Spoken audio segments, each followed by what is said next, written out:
Framed up. All right. Coming in for this. Hey guys, what's up? Welcome back to the channel. So what I have here is one of my shiitake logs from my Shiitake log inoculation 101 video. If you guys didn't see that video, I tell you everything from start to finish, how to make your own shiitake logs at home. But this particular video is going to be about how do you know when your shiitake logs are ready to produce mushrooms for you. So these have been incubating about a year, and usually it's around a year when they start being ready to produce mushrooms. The best way to tell is to just do a test soak. So I figured this would be a good opportunity to show you guys how I soak my shiitake logs. And we're going to do a 24-hour cold water soak, and what that does is it shocks these logs into producing a nice flush of mushrooms for us. Now we're borderline in terms of how long these have been incubating, so we may not get a ton of mushrooms, but we'll get a good idea on how close we are to getting nice production out of these logs. These are the WR46 strain from Field and Forest Products. I love that strain. Makes really nice uniform mushrooms, fast spawn run. It's a great log strain. What else do I want to say? Sparkles. Sparkles. Sparkle shine. So there's a lot of different ways to soak your shiitake logs. I'm just going to show you guys how I do it, what works well for me, and hopefully we'll get at least some mushrooms out of these logs with this test soak. But we're definitely going to get a good idea of how we're progressing with our incubation. I do have a recipe I really want to try, so I'm hoping I get at least maybe 10 or so mushrooms out of these logs. I'm going to do 3 logs. I'm going to do 2 smaller diameter logs, which theoretically should run faster with the spawn run, and I'm going to do one of my larger diameter logs and just see what we get. Alright, so this is one of our smaller diameter logs, and you can see the bark is nice and intact. Again, this is red oak. Red oak is great for shiitake, and it also holds its bark really well. With your shiitake logs, you want them to hold their bark a long time because those mushrooms will develop right under that bark surface. So you don't want to select species of trees that don't hold their bark really well. Probably red oak and sugar maple are my 2 favorites after doing this a long time. So our bark is nice and intact. Obviously we can't see our mycelium. It's running through the inside of this log. But one thing you can look for, see we have some nice mycelium running through the end of the log. We also have some really dark areas here, some blacker areas in the ends of the logs. That's a good sign that your logs are getting close to ready to produce some mushrooms. I do always put a couple sawdust plugs in the end of each log just to try and keep any weed fungi, typically it's turkey tail or false turkey tail, from germinating on the end of your log. If that does happen to you, just take a couple few inches off with a chainsaw and that should take care of it. Take a look at the other side here. Again, there we have some really nice white mycelium where our plugs were, and then the log in some areas is kind of blotchy, but you see those really dark black areas. So that's a good indicator that at least these smaller diameter logs are getting really close. So just by looking at these, I would say these logs would probably produce on their own this fall, but force fruiting them by doing this 24-hour soak is a really good way to get nice, predictable, even, heavy flushes. So once these logs are sufficiently incubated, they can be force fruited every 90 days or so. So you do have to let them rest and recover for about 90 days. So in the north here, we get about 2 force fruitings every summer, and that's it. Then you just got to let them lay up for the winter. All right, so the first thing you need is something to soak your logs in. I'm just using one of these blue poly barrels that I've cut the top off of. You can buy these. You want to get food grade, just clean them up, and they work great. You can also use a big cooler, kiddie pools, basically anything that'll hold water. Gonna get our logs in there.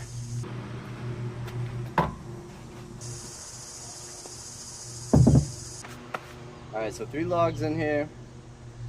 These logs are going to want to aggressively float when we fill this with water. So I'm going to show you how I like to hold these down. So I'm just going to take a bucket.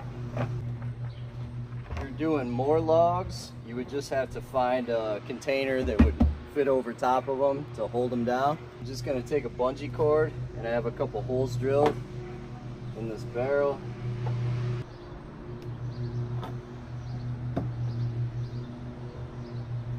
That's it.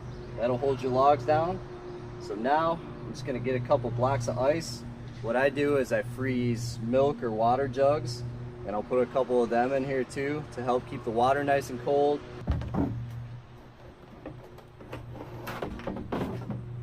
A couple frozen jugs.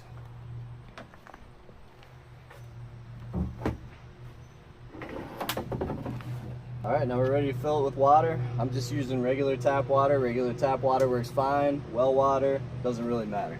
I had to take a brief time out there, let my camera cool down, so I was picking tomatoes in my garden, and I found this interestingly shaped tomato. Time out. So anyway, just gonna fill this barrel all the way to the top. Now, if you think about it, halfway through the soak, you could flip your logs over if they're not completely submerged. Probably going to produce really well for you either way, but if I think about it tomorrow morning, I'll flip these over, let those other ends soak up some moisture as well. Then tomorrow afternoon, we'll pull them out. We'll talk about our fruiting setup. All right, guys, we're back. It's the next afternoon. I did flip these logs over this morning. As you can see, and even this morning when I flipped them over after 12 hours, no more bucket bungee cord needed. They have absorbed enough water that they will sit right in the bottom of the barrel. So 12, flipped them over, 12 again. You could do the same thing in a cooler if they didn't quite fit. You know, get the one end in good for 12, flip it over, get the other end good. Just try and get as much submerged as you can. These are 40-inch logs, so they're a little long for this barrel. I could definitely trim them down to say 36. They would fit better, but you can cope with it, not a big deal. So now we're ready to move these to fruiting. So fruiting basics, you want to prop your logs up a little bit, keep them moist. So we're just going to mist them. You can do that outdoors, but I prefer to do it indoors. Outdoors in a shady spot works great, but the problem is you're gonna get bugs. You're gonna get slugs climbing up these logs, chewing on your mushrooms. You could get some fungus fly larvae in your stems. Some people that doesn't bother them, other people it freaks them out. I prefer to fruit mine indoors if I can. Now you could do this in a shed, in your garage, in a barn, but it does need to be a relatively cool place. Shiitake like it kind of cool. You wouldn't want it over 80 degrees. It's gonna be really hot here for the next week or so. It's gonna be highs 85 to 90, which means in my garage, in my shed, it's going to be over 90 degrees, so that's no good. So what I'm going to do is I'm going to take these down in the basement. I have a plastic tray set up that I can prop these up on that'll catch all the excess moisture, whatever else. Down the basement, I got this set up right on one of my grow tables. I don't have any indoor grows going on down here right now. I just got back from a 2-week fishing trip, so I don't have any indoor stuff going that this could potentially mess with. If you had a bunch of bags in the fruiting chamber, sawdust bags, you might want to think twice about bringing logs inside, because you know there could be a little bit of trick on these things or something that could jump over to your bags. But I have nothing going on down here, so we're good to go. I'm just gonna fruit these out just like this, keep them moist. This plastic pan here, you can get this at big box stores. It's what a lot of people will put under like a washing machine.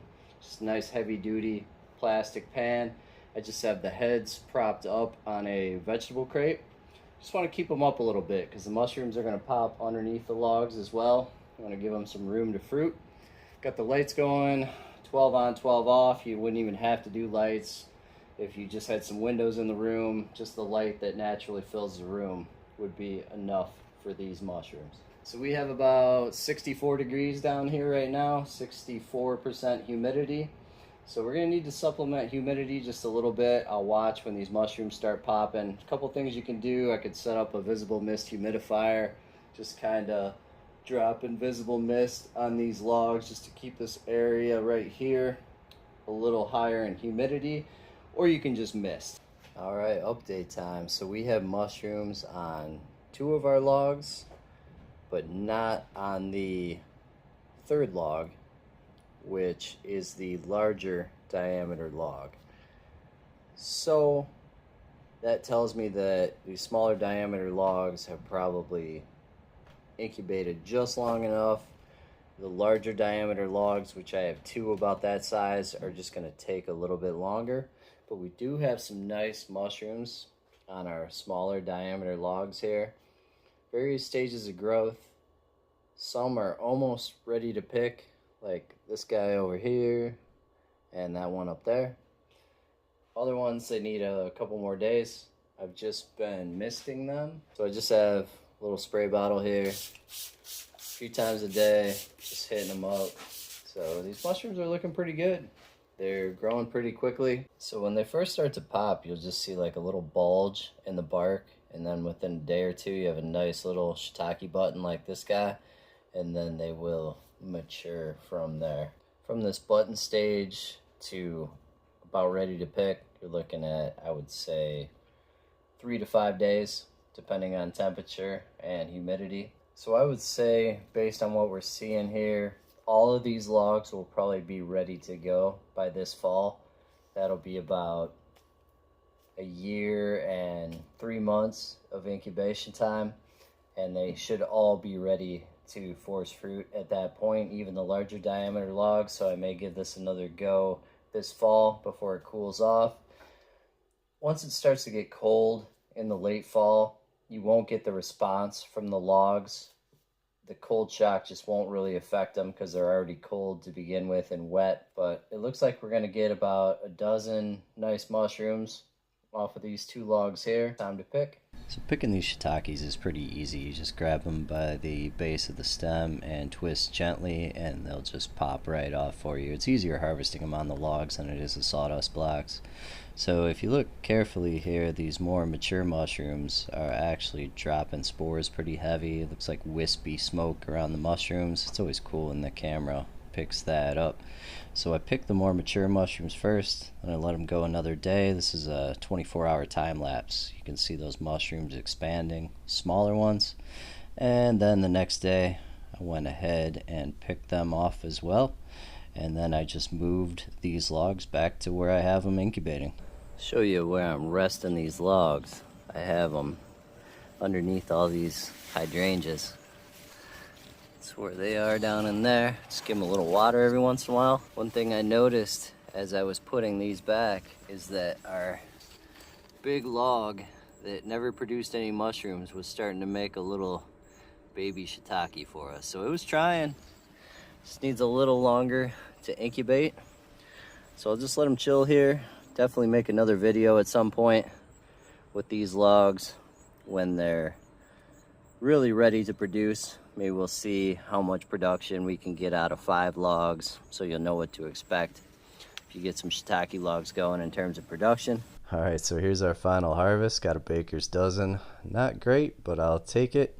Just remember, moral of the story is look for the darkened mottling in the ends of your logs. That's a really good indicator that they're getting ready to be able to be force fruited, produce mushrooms. And just do a test soak. Even if you don't get any mushrooms, it's not going to hurt. That extra moisture in your logs will just help your mycelium along.